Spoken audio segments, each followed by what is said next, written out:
They called her a legend, a warrior who led armies, struck fear into kings, and stood tall in a world ruled by men. She was more than a wife, more than a queen. She was a shield maiden, a title few women dared to claim, and none wore it more fiercely than Lagertha, the queen of all Vikings. Her name first appeared not in myths, but in the writings of a real medieval historian, Saxo Grammaticus, a Danish chronicler of the 12th century. In his Gesta Danorum, he wrote of a woman who fought like a lioness and commanded legions with the discipline of a general. But make no mistake, Lagertha was not some figment of romantic folklore. She was as real as the blood she spilled and the love she lost. Her story begins in Norway. Her family, once noble, was torn apart by a tyrant king. Lagertha, instead of fleeing, chose vengeance. She joined a group of women who dressed as warriors, not brides.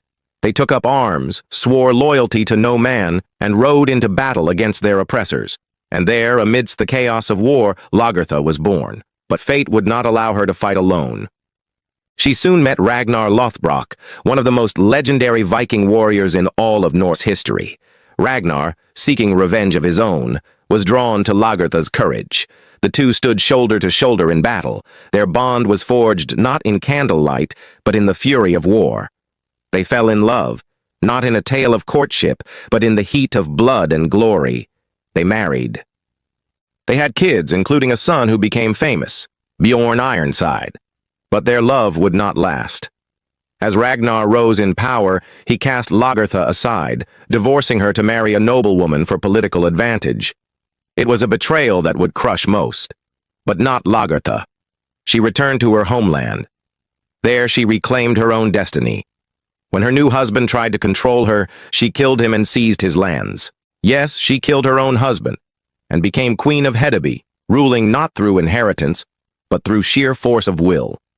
In a society dominated by men, Lagertha built her throne with her own hands, and defended it with a blade. This act shocked historians. It wasn't just rare, it was nearly unheard of. A woman not only leading men but ruling over them in the Viking world. Her leadership was not symbolic. She led fleets into battle, she crushed rebellions, she fought off invaders, and when civil war broke out, Lagertha rode into the fray, sword in hand, shield at her side, commanding warriors with fear and respect. But her most famous battles came when she stood beside Ragnar as they launched brutal raids into foreign lands.